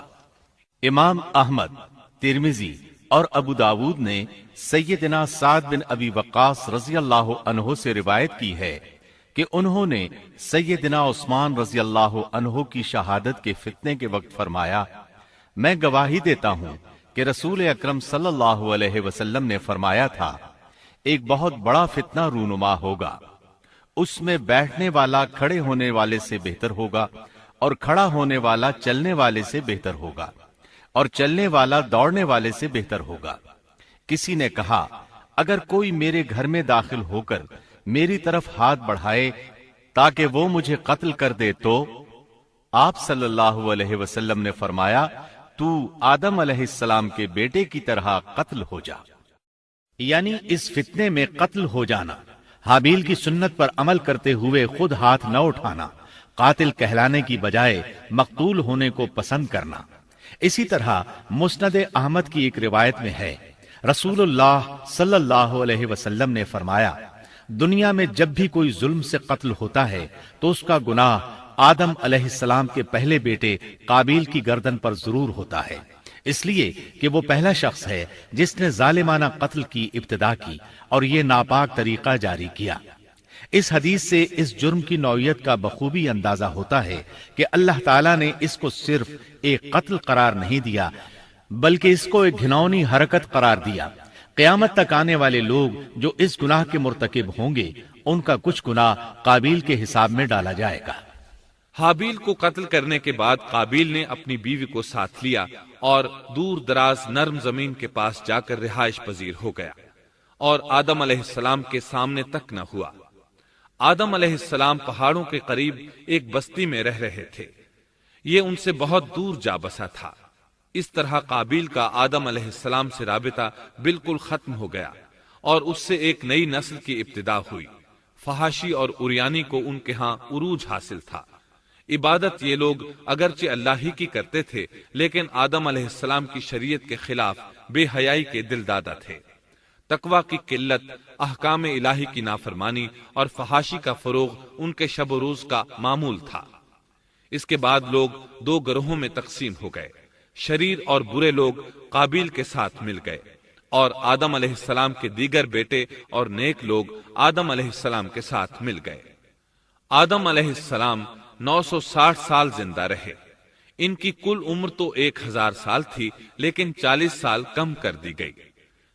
سیدنا ابو ہریرہ رضی اللہ عنہ بیان کرتے ہیں کہ رسول اللہ صلی اللہ علیہ وسلم نے فرمایا، جب اللہ نے آدم علیہ السلام کو پیدا فرمایا تو ان کی پیٹھ پر ہاتھ پھیرا، اس طرح قیامت تک جتنے انسان پیدا ہونے والے تھے ان کی روحیں وجود میں آ گئیں۔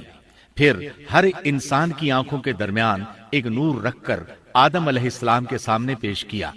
انہوں نے پوچھا، یا اللہ یہ کون ہے؟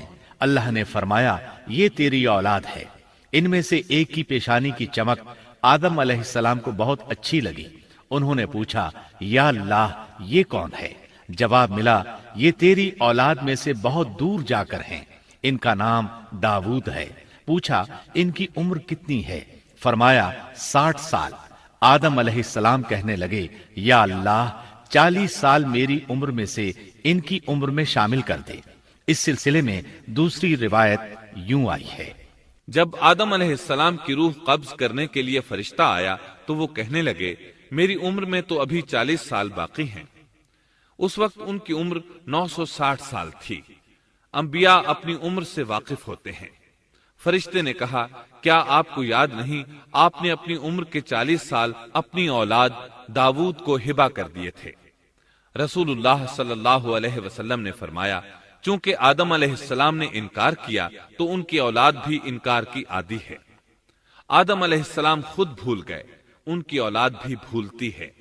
آدم علیہ السلام نے خطا کی، ان کی اولاد بھی خطا کرتی ہے۔ حابیل کے قتل کے بعد اللہ تعالیٰ نے آدم اور حوا علیہم السلام کو اس کا نعم البدل عطا کیا۔ اس کا نام انہوں نے شیس رکھا۔ شیس کا مطلب ہے اللہ کا دیا ہوا تحفہ۔ حابیل کے قتل پر آدم اور حوا علیہم السلام دونوں بہت غمگین ہوئے، اس لیے اللہ نے بدلے میں انہیں شیس علیہ السلام عطا فرمائے۔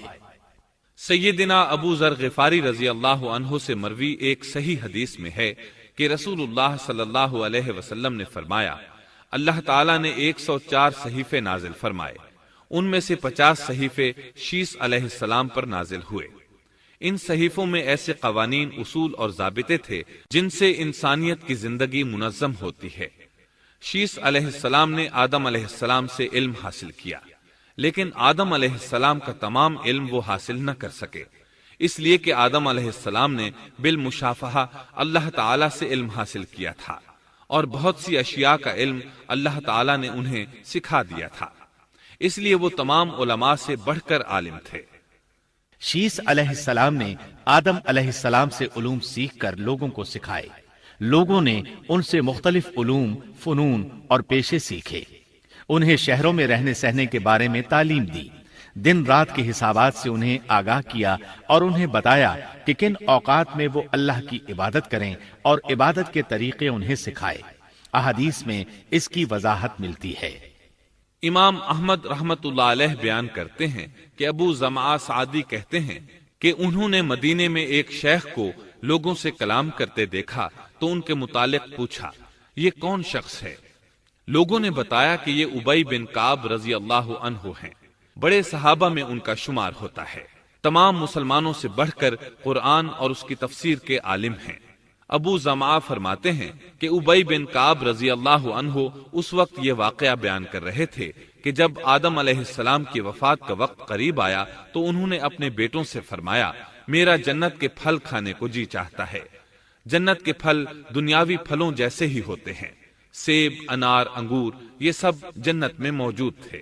جنت کے اور دنیا کے پھلوں میں فرق یہ ہے کہ دنیاوی پھل بدبودار ہو جاتے ہیں، جبکہ جنتی پھل کبھی بدبودار نہیں ہوتے۔ اسی طرح دنیاوی پھلوں کا ذائقہ عارضی ہوتا ہے، جبکہ جنتی پھلوں کا ذائقہ ہمیشہ برقرار رہتا ہے۔ اس لیے آدم علیہ السلام نے چاہا کہ وہ جنت کے پھل کھائیں، چنانچہ ان کے بیٹے تلاش میں نکل گئے۔ انہوں نے اپنے ساتھ کلہاڑے، کدالیں اور ٹوکریاں لے لی۔ راستے میں انہیں فرشتے ملے، ان کے پاس آدم علیہ السلام کا کفن اور خوشبو وغیرہ تھی۔ انہوں نے پوچھا، آدم کے بیٹو، کس چیز کی تلاش میں ہو؟ کہاں جا رہے ہو؟ انہوں نے جواب میں کہا، ہمارے والد مریض ہیں، انہیں جنت کے پھلوں کی خواہش ہے۔ فرشتے ان کے سامنے انسانی شکل میں آئے تھے، ان کی بات سن کر بولے، واپس جاؤ، تمہارے والد فوت ہونے کے قریب ہیں، اب ان میں اتنی طاقت نہیں رہی کہ پھل کھا سکیں۔ جب فرشتے آدم علیہ السلام کی روح قبض کرنے کے لیے آئے تو حوا علیہ السلام نے انہیں پہچان لیا۔ وہ بلند آواز سے آدم علیہ السلام کو پکارنے لگی، ان کے ساتھ چمڑ گئیں۔ آدم علیہ السلام بولے، مجھ سے الگ ہو جاؤ، پہلے بھی مجھے تمہاری وجہ سے مصیبت پہنچی تھی، میرے اور میرے رب کے فرشتوں کے درمیان سے ہٹ جاؤ۔ پھر فرشتوں نے آدم علیہ السلام کی روح قبض کی، انہیں غسل دیا، کفن پہنایا، خوشبو لگائی، آپ کی قبر کھودی، پھر انہوں نے آدم علیہ السلام کی نماز جنازہ ادا کی۔ اس کے بعد انہیں قبر میں اتارا، پھر اوپر مٹی ڈال دی اور بولے، آدم کے بیٹو، تمہارے لیے یہی طریقہ ہے۔ اس وقت تک لوگ کفن دفن کے احکامات سے واقف نہیں تھے، انہیں علم نہ تھا کہ قابیل نے اپنے بھائی کو کیسے دفن کیا تھا، اس لیے فرشتوں کو بھیجا گیا تاکہ تدفین کا طریقہ بتا دیں۔ تو اس طرح انسان کو دفن کرنے کا طریقہ معلوم ہوا جو فرشتے لے کر آئے تھے۔ آدم علیہ السلام نے اپنی 960 سال کی مکمل زندگی میں سوائے اس درخت کا پھل کھانے کے اور کوئی خطا نہیں کی۔ آپ کی وفات کے 1 سال بعد حوا علیہ السلام بھی وفات پا گئیں۔ یہ تھا ہمارے باپ سیدنا آدم علیہ السلام کا اسوہ اور سیرت طیبہ کا حال۔